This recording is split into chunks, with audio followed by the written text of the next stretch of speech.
Assalamualaikum warahmatullahi wabarakatuh. Oke, pertemuan kali ini kita akan melanjutkan materi, yaitu materi jarak. Apakah kalian tahu jarak itu apa? Jarak adalah panjang ruas garis penghubung kedua bangun itu yang terpendek dan bernilai positif. Yang pertama yaitu jarak titik ke titik. Nah, agar kalian dapat mudah memahami bagaimana jarak titik ke titik itu, bisa perhatikan contoh berikut ini. Tentukan jarak titik B ke titik D dari sebuah kubus A, B, C, D, E, F, G, H dengan rusuknya diketahui 8 cm. Nah, ini merupakan titik B.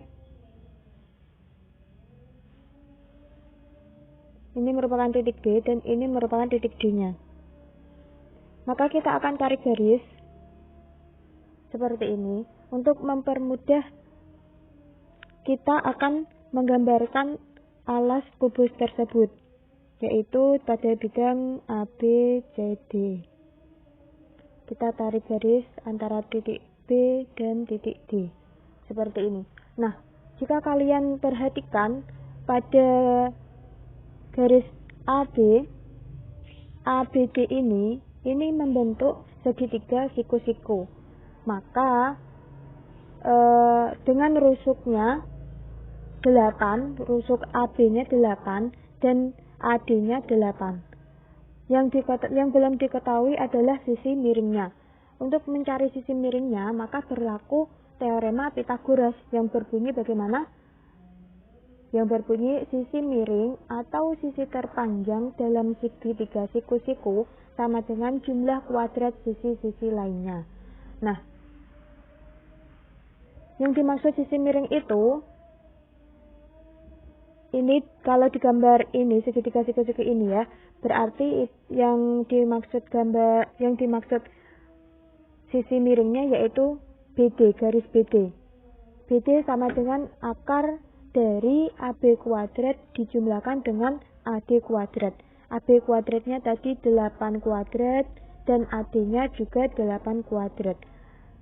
Maka sama dengan akar dari 8 kuadrat itu 64 ditambah 64 sama dengan akar 128. Akar dari 128 ini adalah 8 akar 2. Nah, jadi jarak dari titik B ke titik D ini adalah 8 akar 2. Bisa dipahami ya? Oke, selanjutnya yaitu jarak titik ke garis. Perhatikan contoh berikut ini. Diketahui kubus A, B, C, D, E, F, G, H dengan rusuk 8 cm. Titik P berada di tengah-tengah EH. Tentukan jarak A ke CD dan jarak P ke garis BC. Nah, perhatikan kubusnya ya. Ada kubus A, B, C, D, E, F, G, H. Yang pertama yaitu A ke CD. CD-nya yang mana? CD-nya ini ya, garis CD. Kemudian A ke CD ini diwakili dari titik A menuju ke titik D. Ini mudah sekali ya. Berarti kini jaraknya diketahui 8. Karena pada rusuk dari kubus tersebut diketahui tadi 8. Nah, kemudian yang D, jarak dari titik P ke garis BC. Titik P ini di tengah-tengah garis EH.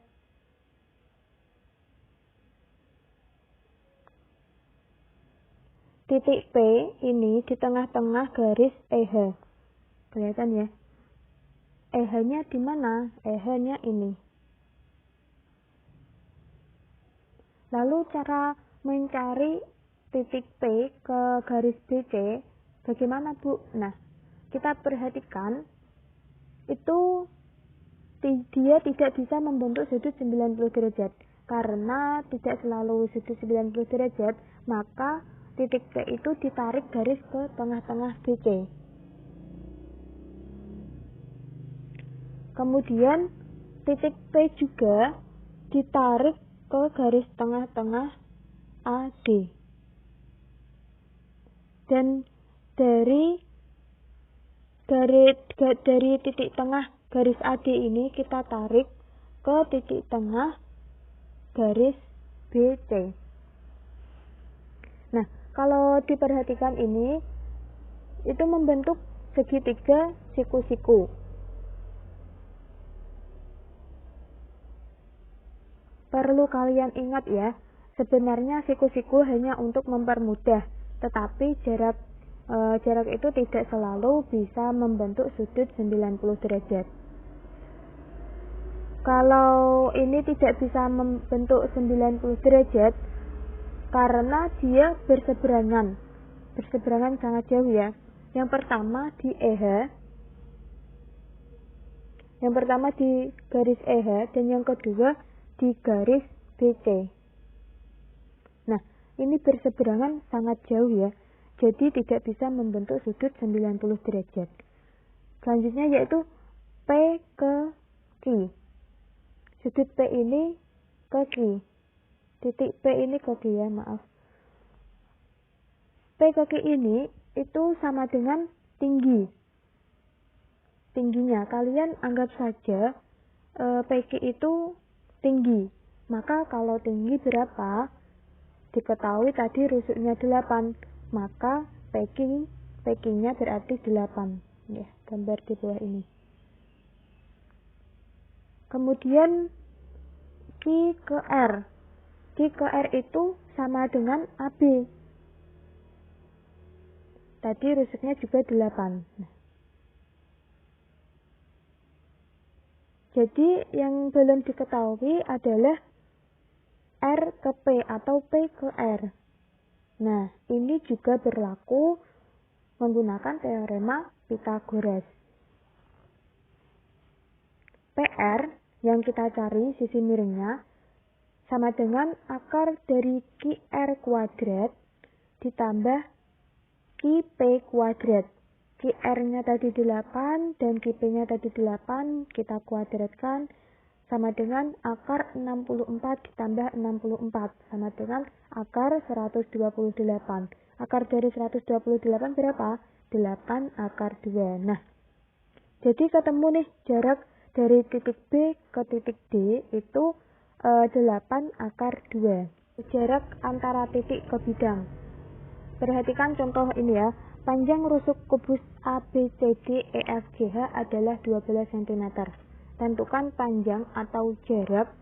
Yang pertama F ke alas, kedua titik A ke bidang BDHF. F ke alas.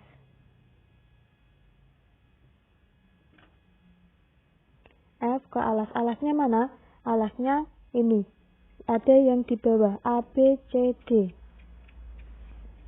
Alas itu bagian yang di bawah. Tergantung penamaan kalian itu bebas ya. Maka alasnya yang di bawah ini kita gambarkan menjadi persegi ABCD. Kemudian kita cari jarak F ke alas. F ini ke alas adalah cara mencari jawabannya kita perhatikan. Nah, kira-kira F ini akan bisa tegak lurus seperti apa? F ini akan tegak lurus ketika ditarik garis bayangannya terhadap titik B. Ini garis bayangannya ya. Biar berbeda warnanya. Nih. Garis bayangannya. Maka akan tegak lurus terhadap bidang ABCD. Bidang ABCD ini. Jadi, panjang F ke alas sama saja dengan rusuk kubus. Yaitu berapa? 12. Sudah ketemu ya yang satu. Kemudian A ke bidang BDHF. Caranya bagaimana? Jelas otomatis titik A ini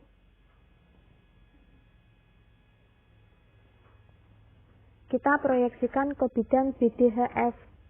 BDHF.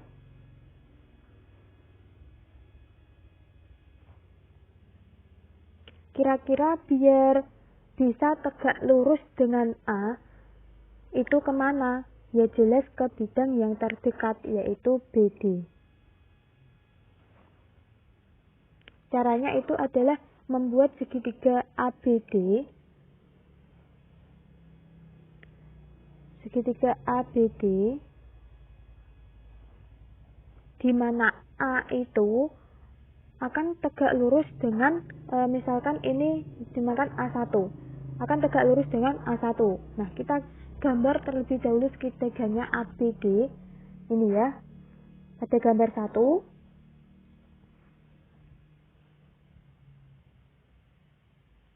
Dan siku-siku di A. Maka ini bisa kita cari dengan menggunakan kongruan luas segitiga, di mana AB ini atau alasnya diketahui 12 dan BD itu merupakan diagonal bidang. Maka jarak BD yaitu 12 akar 2. Nah, kita akan mencari luas pada gambar ini dengan menggunakan kongruan luas segitiga. Jadi kita buat 2 buah segitiga. Yang pertama ini segitiga ke-1 dan segitiga ke-2.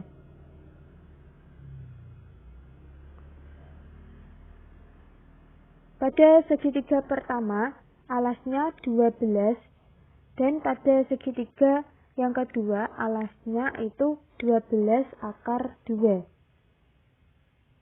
Maka kita bisa mencari dengan menggunakan kongruan, yaitu luas segitiga pertama sama dengan luas segitiga yang kedua.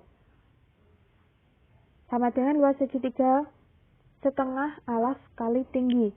Pada luas segitiga pertama yaitu setengah, alasnya 12 dan tingginya 12. Sedangkan untuk yang luas segitiga yang kedua yaitu setengah kali alasnya 12 akar 2 dan tingginya yang ditanyakan.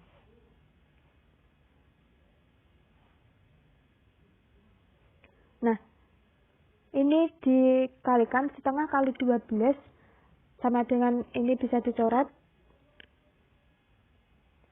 Hasilnya 6. 6 kali 2, 72. Kemudian 12 kita coret dengan 2, maka hasilnya 6 akar 2 dikali T. Nah, T sama dengan 72 per 6 akar 2. Kita sederhanakan lagi menjadi T sama dengan 12 akar 2. Nah, kita akan kalikan dengan akar sekawan, yaitu apa akar sekawannya? Akar 2. 12 per akar 2 dikali dengan akar 2 per akar 2. 12 dikali akar 2 sama dengan 12 akar 2. Akar 2 dikali akar 2 sama dengan 2, hasilnya 6 akar 2. Nah, jadi titik A ke titik bidang BDHF itu jaraknya 6 akar 2. Bisa dipahami ya? Oke, selanjutnya yaitu jarak antara dua garis. Nah, perhatikan gambar ini. Jarak antara dua garis A dan B yang sejajar adalah panjang ruas garis A aksen. A adalah sembarang titik pada garis A dan A aksen merupakan proyeksi titik A pada garis B. Contohnya, pada gambar balok di samping, tentukan jarak antara rusuk AB dan rusuk HG.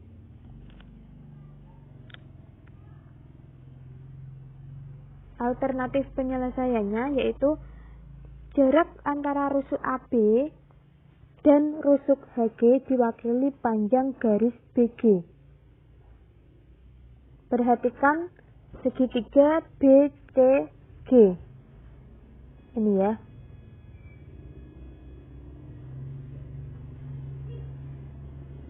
Segitiga BCG ini siku-siku di C dengan panjang BC-nya 3 dan CG 2.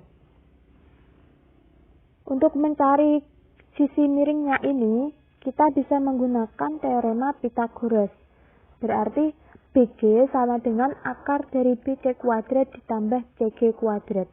BC-nya tadi BC 3, kemudian CG-nya 2 kuadrat, sama dengan akar 9 ditambah 4, yaitu akar 13 cm. Nah, jadi jarak antara rusuk AB ke HG itu adalah jaraknya akar 13 cm. Oke, kita lanjutkan, yaitu jarak antara garis dan bidang. Perhatikan gambar ini. Jarak antara garis G, ini garis G-nya. Sebentar. Jarak antara garis G dan bidang alfa yang saling sejajar adalah panjang ruas garis PQ.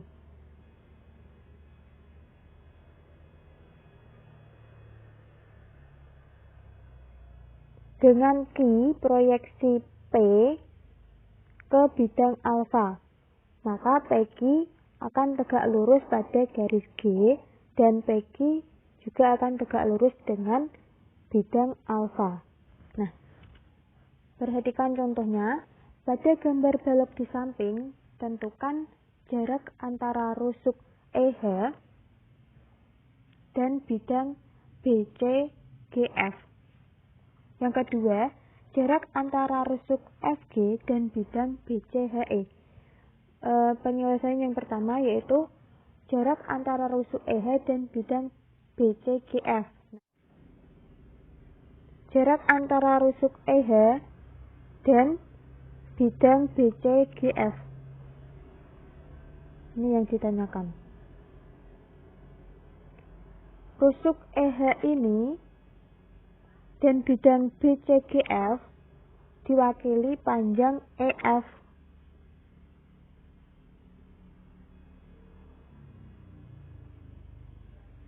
Panjang EF ini sama dengan panjang AB.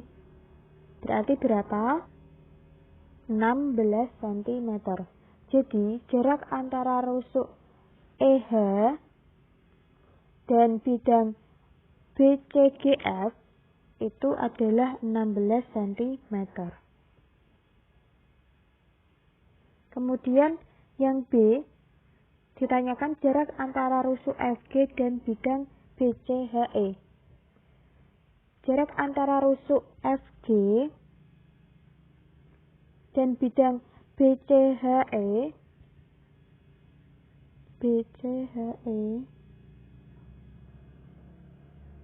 diwakili panjang garis FO. Ini ya. Perhatikan segitiga BEF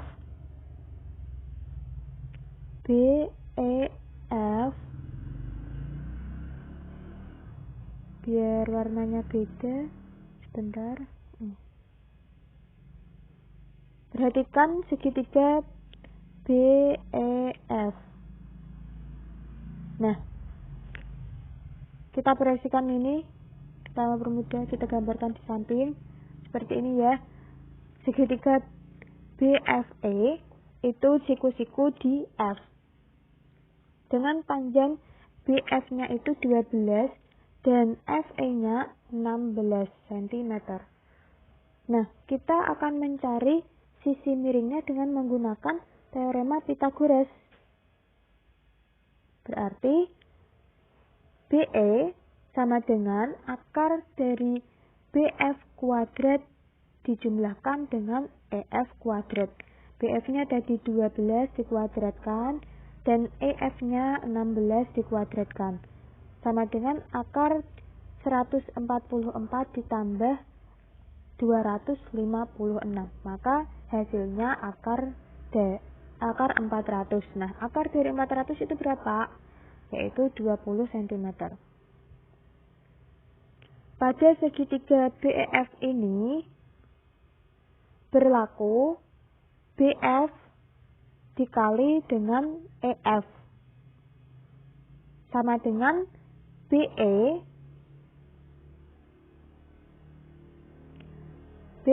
kita kali dengan FO.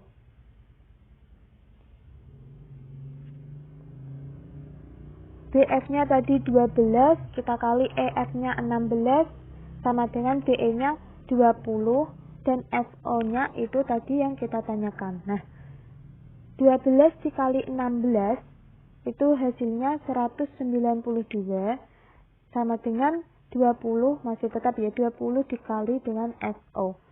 FO sama dengan 192 dibagi dengan 20, hasilnya 9,6 cm. Jadi jarak rusuk antara FG dan bidang BCHE adalah 9,6. Kalian bisa memperhatikan gambar ini.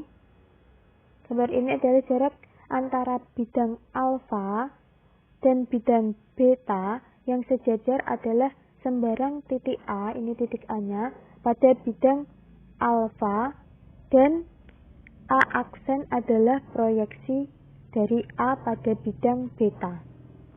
Contoh soalnya, perhatikan gambar balok ini ya.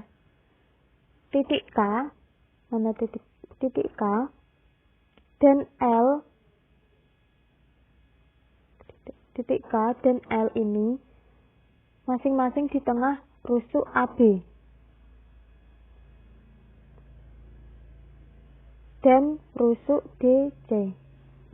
Titik M, ini ya, titik M dan titik N masing-masing di tengah rusuk EF dan rusuk HG. Tentukan jarak antara bidang KLHE dan bidang BCNM. Penyelesaiannya yaitu jarak antara bidang KLHE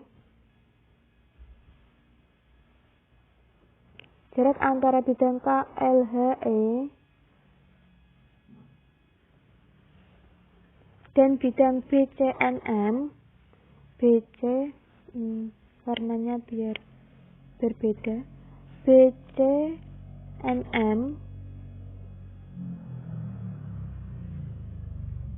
diwakili panjang garis MO. Nih ya, gini. Perhatikan segitiga KME. Ini. Nah, segitiga KME ini siku-siku di M dengan panjang KM 12 dan panjang EM-nya setengah EF sama dengan 9 cm. Nah, misalkan ini gambar segitiganya.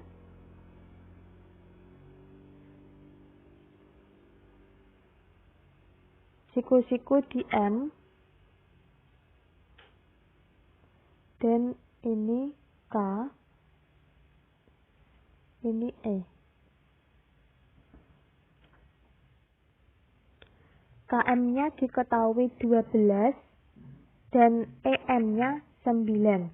Nah, yang belum diketahui itu sisi miringnya, sisi miring KE. KE ini berapa? Kita akan mencari dengan menggunakan teorema Pythagoras. Berarti KE sama dengan akar dari KM kuadrat dijumlahkan dengan EM kuadrat.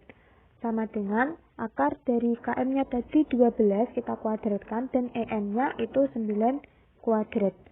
Sama dengan 12 kuadrat itu 144, 9 kuadrat itu 81. Hasilnya 144 ditambah 81 sama dengan 225. Nah, akar dari 225 ini adalah 15 cm. Pada segitiga KME itu berlaku juga KM kita kalikan dengan EM dan KE kita kalikan dengan MO, maka KM-nya tadi 12, EM-nya 9, 12 kali 9, kemudian KE-nya 15, dan MO-nya yang kita cari 12 dikali 9, hasilnya 108, dan sama dengan 15 kali MO-nya yang kita cari tadi. MO sama dengan 108 dibagi dengan 15, hasilnya 7,2 cm. Nah, jadi jarak antara bidang KLHE dan bidang BCNM adalah 7,2 cm. Dapat dipahami ya? Oke, cukup sampai di sini. Jika ada yang ditanyakan, silahkan bisa langsung menuliskan di kolom komentar atau kita bahas di WA grup ya. Terima kasih, semoga bermanfaat. Wassalamualaikum warahmatullahi wabarakatuh.